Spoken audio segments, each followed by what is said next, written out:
இன்றைக்கி டீ கடையில் கிடைக்கிற மாதிரி சூப்பரான ஆனியன் போண்டா எப்படி செய்யலான்னு பார்க்கலாம். அதுக்கு 4 வெங்காயம் எடுத்துருக்கிறேன். இந்த மாதிரி நீள நீளமாக கட் பண்ணிக்கோங்க. தேவையான அளவு உப்பு சேர்த்து இதை நல்லா பிசைஞ்சு எடுத்திங்கன்னா ஆனியன் எல்லாம் நல்லா ஒன்றா உங்களுக்கு வர ஆரம்பிச்சிடும்.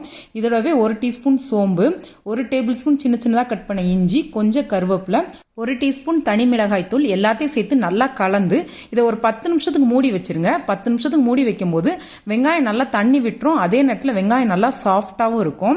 இப்போ இது எல்லாத்தையுமே நல்லா கலந்து எடுத்ததுக்கப்புறமா இதில் கொஞ்சமாக மைதா சேர்க்க போகிறோம். இன்றைக்கி நான் 1/2 கப் மைதா எடுத்துருக்கிறேன். டீ கடையில் பார்த்திங்கன்னா நம்ம எப்பவும் சேர்க்குற மாதிரி கடலை மாவோ அரிசி மாவோ சேர்க்க மாட்டாங்க. மைதா